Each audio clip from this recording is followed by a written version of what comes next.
Shalom Aleichem. Puji Tuhan. Hari ini tim pelayan mimbar kita luar biasa ya, setuju ya? Anak-anak youth sudah mulai dilatih dengan intens oleh Kak Daniel, sehingga akhirnya karena giat latihan akhirnya jadi bisa. Yuk saya mendorong anak-anak youth, ayo pelayanan. Karena anak muda ini kalau memberikan hidupnya buat Tuhan, kita bisa mengguncang dunia loh ya. Ayo yang mau jadi singer daftar sama Yuli ada di sini ya. Mau main musik daftar, mau multimedia sekalipun daftar, mau jadi asyir daftar ya. Ini waktunya anak-anak Tuhan untuk berikan yang terbaik buat Tuhan. Hari ini kita akan belajar bagaimana bangsa Israel keluar dari Mesir menuju tanah perjanjian. Lalu tiba-tiba Musa mati karena dia dihukum Tuhan tidak boleh masuk tanah perjanjian karena dia tidak taat. Sehingga akhirnya Yosua yang menggantikan kepemimpinan Musa. Sama-sama kita buka Alkitab kita dalam Yosua pasal 3 ayat 1. Yosua pasal 3 ayat 1.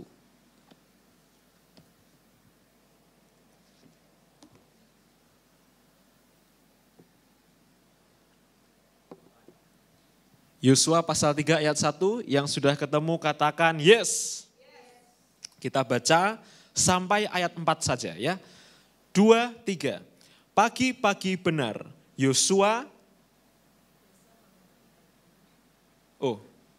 beda versi Alkitab kita ya. Oke, sesuai yang di sini aja ya. 2, 3. Yosua bangun pagi-pagi, lalu ia dan semua orang Israel berangkat dari Sitim dan sampailah mereka ke sungai Yordan, maka bermalamlah mereka di sana sebelum menyeberang. Ayat 2. Setelah lewat 3 hari, para pengatur pasukan menjalani seluruh perkemahan. Ayat 3. Katanya, segera melihat tabut perjanjian Tuhan Allahmu yang diangkat para imam yang memang suku Lewi, maka kamu harus juga berangkat dari tempatmu dan mengikutinya. Ayat 4 yang terakhir, hanya antara kamu dan tabut itu harus ada jarak kira-kira 2000 hasta panjangnya. Janganlah mendekatinya. Maksudnya supaya kamu mengetahui jalan yang harus kamu tempuh sebab jalan itu belum pernah kamu lalui dahulu. Ya. Lihat di kalimat yang terakhir itu dikatakan di sana, coba ditampilkan lagi, jangan dihilangkan dulu. Ayat yang keempat. Maksudnya supaya kamu mengetahui jalan yang harus kamu tempuh sebab, garis bawahi, jalan itu belum pernah kamu lalui dahulu. Bangsa Israel masuk ke tanah Kanaan lewat perbatasan sungai Yordan. Itu adalah jalan yang belum pernah mereka lalui. Sama seperti dengan hidup kita ya teman-teman. Hidup ini kan terus berjalan seperti Abuna sering mengajar. Hidup ini linear. Kita lahir, terus kita anak kecil, menjadi orang dewasa, berkeluarga, menjadi tua. Itu linear, satu garis lurus yang dimana kita menjalaninya dan tidak bisa kembali. Tidak bisa mengulang. Jadi walaupun kita ini punya penyesalan, seandainya dari dulu aku berbenah gitu ya. Seandainya dari dulu aku glow up. Saya sendiri juga punya penyesalan, teman-teman. Saya baru glow up, baru mulai nyisir rambut, pakai parfum, pakai baju yang rapi, itu lulus SMA. Seandainya sejak SMP saya sudah seperti itu, maka lebih banyak yang suka sama saya, gitu ya. Itu contoh simpelnya. Tapi ya gimana lagi, hidup ini terus berjalan. Kita enggak bisa lagi tengok-tengok ke belakang, apalagi kita pengen punya yang namanya time machine. Seperti di film-film itu ada mesin waktu ya. Film-film kartun itu dia kembali ke masa kecil. Ada film Harry Potter dia menjelajah waktu, kembali ke masa lampau. Itu semua hanya fiksi, dongeng. Tapi hidup ini realistis. Bagaimana setiap hari kita melewati jalan hidup yang baru, yang mana belum pernah kita lalui sebelumnya. Setuju? Oleh karena itu, kita belajar dari peristiwa tadi, ayat 1-4, bagaimana bangsa Israel menyeberang sungai Yordan. Sungai yang belum pernah mereka seberangi sebelumnya, apa yang mereka lakukan? Mereka melibatkan Tuhan. Ada tabut perjanjian yang berjalan di depan mereka, mereka berdiri di belakang mengikutinya. Oleh karena itu, poin yang pertama yang kita akan pelajari firman sore hari ini adalah kita mengandalkan Tuhan dalam perjalanan hidup kita. Karena setiap orang punya jalan hidupnya masing-masing. Setiap orang punya jalur kesuksesannya, jalur bersinarnya sendiri-sendiri. Satu orang berbeda dengan yang lainnya. Dan itu adalah sesuatu yang kita tidak tahu. Siapa yang tahu masa depan? Enggak ada ya. Hanya Tuhan. Karena Tuhan, kenapa Tuhan tidak mau memberitahu kita? Nak, Kak Sila, kamu nanti 10 tahun lagi akan menjadi seperti ini. Kenapa Tuhan tidak mau ngasih tahu seperti itu? Kamu tahun depan akan pindah ke kota ini misalnya gitu ya. Kenapa Tuhan nggak mau kasih tahu? Karena Tuhan mau agar kita itu menjadi bagian perjalanan rohani kita bersama dengan Tuhan. Jalan yang belum pernah kita lalui. Oleh karena itu, biarkan tabut Tuhan ada di depan hidupmu. Artinya, biarkan Tuhan yang memimpin langkah-langkah hidupmu. Sekarang tabut perjanjian sudah tidak ada. Tabut perjanjian yang pada waktu itu menjadi bukti kehadiran Allah, sudah diganti dengan adanya Roh Kudus yang ada di hati setiap kita. Sehingga kita perlu tanya apa yang menjadi kehendak Tuhan dalam hidup kita. Dan kalau kita belum bisa mendengar suara Tuhan, kita bisa datang ke imam-imam, ke hamba-hamba Tuhan untuk didoakan, untuk menerima blessing. Sehingga jalan hidup kita itu penuh dengan berkat. Ada sebuah kesaksian ya. Tadi malam ada seorang taruna, polisi, ya, anak rohani Abu Nasoni datang ke gereja.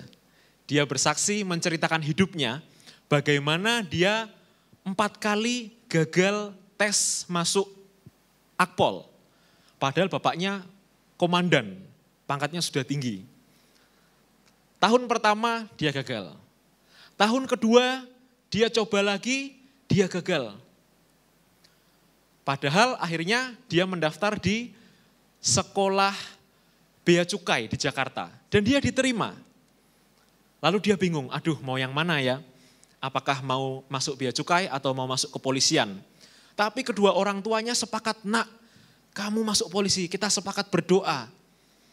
Akhirnya dengan berat hati, bea cukainya ditinggalkan. Dia masuk tahun ketiga seleksi. Sebenarnya tahun ketiga ini dia udah males, karena aduh, aku enggak passion, dia bilang gitu. Aku enggak passion, aku enggak suka nih jadi polisi. Tapi itu doa dan keinginan orang tuanya. Sehingga akhirnya dia coba, ya udahlah akhirnya dengan malas-malasan dia coba lagi. Enggak lolos lagi. Sehingga akhirnya di tahap yang keempat dia cerita seperti ini. Kalau mau masuk Akpol itu maksimal 4 kali. Kalau seleksi keempat itu gagal, berarti sudah tidak bisa masuk dari Akpol, harus lewat jalur yang lain. Sehingga akhirnya dia rapat keluarga dan mamanya bilang seperti ini, Dek, coba sekali lagi.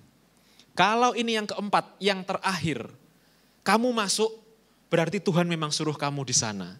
Tapi kalau kamu tidak masuk di tes terakhir ini, ya sudah, berarti memang belum jatahmu. Nah, itu sikap hati yang bijak. Bagaimana kita melihat peluang, lalu berdoa sesuai keinginan hati kita, dan biarkan Tuhan yang bekerja, lakukan yang terbaik. Sehingga akhirnya 4 tahun menanti, dia lolos menjadi seorang polisi. Walaupun di hati kecilnya itu enggak passionnya dia enggak suka. Tapi memang seringkali kita perlu belajar bahwa apa yang Tuhan mau di hidup kita, belum tentu sama dengan apa yang Tuhan mau, apa yang kita mau. Jadi apa yang menjadi kepenginan kita, passion kita, kadang berbeda dengan apa yang Tuhan mau. Tapi yang namanya kalau Tuhan sudah tetapkan, Tuhan sudah ketok palu ya, tidak ada alasan untuk lari. Kalau memang Tuhan sudah tetapkan dia untuk menjadi anggota polisi, menjadi pembawa terangnya Tuhan di kepolisian, dia akan masuk bagaimana caranya ya. Sehingga akhirnya kemarin malam dia datang kesaksian sekaligus minta didoakan oleh abuna-abuni ya, oleh imam. Supaya apa? Dia mau lulus bulan depan, bulan April. Sebelum dia ditempatkan, dia sudah menerima blessing. Nah kita harus mencontoh sikap hati yang seperti itu ya. Kita lanjut ayat yang kelima. Yosua pasal 3 ayat yang kelima, pakai LCD saja karena Alkitab saya berbeda. Ya, berkatalah Yosua kepada bangsa itu, kuduskanlah dirimu, sebab besok Tuhan akan melakukan perbuatan yang ajaib di antara kamu. Ayat 6. Dan kepada para imam itu Yosua berkata demikian, angkatlah tabut perjanjian dan menyeberanglah di depan bangsa itu. Maka mereka mengangkat tabut perjanjian dan berjalan di depan bangsa itu. Ayat yang ke-7. Dan Tuhan berfirman kepada Yosua, pada hari inilah aku mulai membesarkan namamu di mata seluruh orang Israel, supaya mereka tahu bahwa seperti dahulu aku menyertai Musa, demikianlah aku akan menyertai engkau. Stop di sini, tahan ya. Kita baca pelan-pelan. Pada hari inilah aku mulai membesarkan namamu, nama siapa? Nama Yosua di mata seluruh orang Israel. Apa yang kita pelajari dari ayat ini teman-teman? Poin yang kedua, Tuhan dia yang membesarkan nama orang, bukan manusia. Tuhan yang mengangkat hidup orang, Tuhan yang mempromosikan hidup orang, bukan rekayasa manusia. Jadi ada orang-orang tertentu itu yang suka membesar-besarkan namanya sendiri. Pernah ya ketemu orang seperti itu ya. Dia itu kalau ngobrol sama dia itu suka mengaku-ngaku. Oh saya ini kenal pejabat ini, oh saya ini lagi ada proyek di sini gitu ya. Pernah ada yang dengar ya orang seperti itu ya. Orang seperti ini sebenarnya adalah orang yang tidak percaya diri akan dirinya. Sehingga dia membuat pengakuan tapi dari mulutnya sendiri. Dia lupa bahwa pengakuan itu datang dari orang lain yang menilai hidup kita. Jadi jangan kamu angkat-angkat sendiri namamu. Dari sini kita belajar bahwa Tuhan yang membesarkan, Tuhan yang mengangkat orang. Jadi saya sendiri juga kesel teman-teman. Sebagai keluarga hamba Tuhan kami ini kan ketemu dengan banyak orang ya. Ada orang-orang dari kelas menengah, kelas bawah, kelas atas kami ketemu, kami layani semua. Dan ternyata dari semua kalangan ini banyak yang sombong. Jangan kira cuman orang kaya yang bisa sombong. Orang miskin juga bisa sombong. Ada itu. Karena ini soal watak, soal mindset. Jadi selalu yang dibahas itu aku ya. Kalau saya punya itu teman main badminton itu, malas kalau main badminton sama dia karena kalau ketemu dia hanya menceritakan aku gitu ya. Ya karena dia bisanya cuma main badminton, nggak bisa yang lain makanya oh iya gitu aja ya kita ya ngalah aja. Nah ini Tuhan nggak mau kalau kita seperti itu, karena Tuhan benci orang-orang yang sombong. Kemarin kita ada donor darah ya, kan sebelum donor darah itu diambil dulu ya, darah kita diambil setetes 2 tetes untuk cek golongan darah dan dimasukkan ke mesin. Nah itu orang-orang sombong itu diambil darahnya, dimasukkan ke mesin, mesinnya bunyi, tit, sombong, tolak gitu ya. Termasuk saya juga ditolak, tapi saya tidak sombong. Karena darahnya itu kalau motong buah terpisah itu, darahnya itu membentuk sombong gitu. Karena dari bapaknya, dari kakeknya udah sombong semua. Wah itu bahaya ya. Nah kita jangan jadi orang yang seperti itu. Karena yang Tuhan mau, ada quote bahasa Inggris bagus sekali. Do your best in every situation and pray. Lakukan yang terbaik di segala situasi dan berdoa. Nanti Tuhan yang mengangkat kita. Karena kalau kita setia dalam perkara kecil, dia akan memberikan perkara-perkara besar. tapi juga jangan merekayasa perkara. Saya ini hari-hari ini sedang memperhatikan orang-orang tertentu. Sebagai hamba Tuhan saya ini cermat, walaupun saya diam. Ada orang-orang ya di gereja kita nih, yang, ini contoh ya, perumpamaan, ini tidak terjadi betulan, ini hanya perumpamaan. Dia ambil tong sampah, dia kotor-kotorkan itu, dia buang, keluarkan semua isi sampahnya, lalu dia bersih-bersihkan sampahnya itu di depan orang. Ini perumpamaan ya, tidak betul-betul. Tapi ada orang-orang yang melakukan ini tanpa sadar. Dan saya memperhatikan. Maksudnya dia buat-buat sendiri perkaranya. Lalu dia betul-betulkan supaya terlihat orang. Itu. Nah ini juga enggak boleh. Karena Tuhan itu melihat hati loh. Orang saya yang manusia, seorang hamba Tuhan. Bisa mengendus dan mengamati hal-hal seperti ini. Apalagi Tuhan, dia yang melihat sampai ke hati, motivasi. Jadi Tuhan itu ngetes sebenarnya, oh anakku ini ternyata diberi tanggung jawab ini belum bisa. Oh anakku ini dinaikkan levelnya sudah langsung kayak gitu. Nah hati-hati. Kalau Tuhan sudah kecewa, itu hati-hati. Karena susah mendapatkan grace. Bahasa Ibrani itu chesed, anugerah Tuhan itu susah. Jadi semoga ini mengingatkan kita. Jadi kita setia aja dalam perkara kecil, perkara sederhana. Ada orang, gak ada orang, ada sampah kita ambil, kita buang. Kita sedang membersihkan rumah Tuhan. Karena bukan pujian manusia atau mata manusia yang melihat perbuatan baikmu loh. Tuhan Bapa yang di sorga. Jadi setia aja, udah setia. Kalau memang kok hidupmu belum dipercayakan perkara yang lebih tinggi, ya berarti belum lolos tes. Sama Tuhan masih disuruh setia dulu. Kesetiaan itu yang menguji apa sih? Waktu. Bukan ngaku, oh aku setia loh. Bukan. Tapi waktu yang akan menguji apakah kita setia dalam perkara-perkara kecil.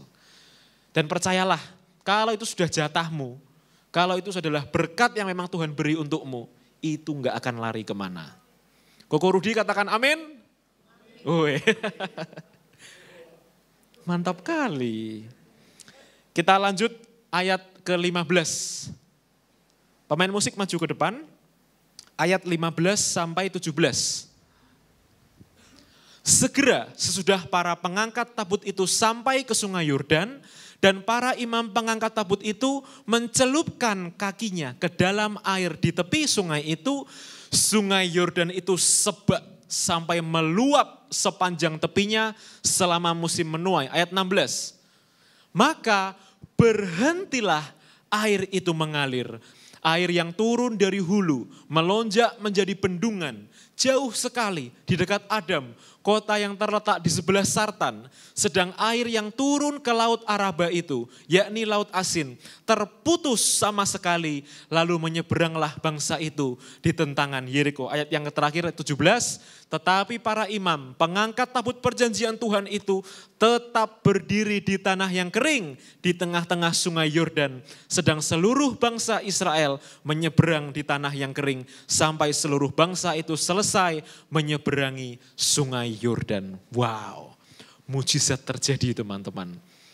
Karena ada Tuhan di atas sungai itu, tiba-tiba sungai itu berhenti mengalir dan menjadi kering dan bisa diseberangi. Sungai itu, poin yang ketiga ya, minta Tuhan untuk membelah sungaimu. Sungai itu bicara soal apa? Bicara soal hambatan, penghalang. Di mana ketika kita mau maju, kita tidak bisa. Karena ada yang menghalangi sesuatu masalah yang besar. Dan hanya Tuhan yang bisa menyelesaikan masalah itu. Jadi jangan berpegang pada pendirianmu sendiri. Tapi libatkan Tuhan. Maka Dia yang akan menjadi jawaban atas masalah dan pergumulanmu. Apa yang menjadi hambatan di depanmu teman-teman? Bisa-bisa HP-mu menjadi hambatan untuk kamu melayani Tuhan. Bisa jadi HP-mu menjadi hambatan untuk kamu mendengar firman-Nya. Bisa jadi hobimu, hobi tidur misalnya, menjadi hambatanmu untuk ke gereja. Rasa ngantukmu menjadi hambatan untuk berdoa sebelum tidur. Dari hal-hal simpel aja. Kita perbaiki apa yang bisa kita perbaiki. Poin yang pertama kita belajar, andalkan Tuhan dalam perjalanan hidupmu. Libatkan Dia, biar Dia jalan di depanmu. Supaya kamu bergerak seirama dengan isi hatinya. Poin yang kedua, Tuhan yang membesarkan nama orang.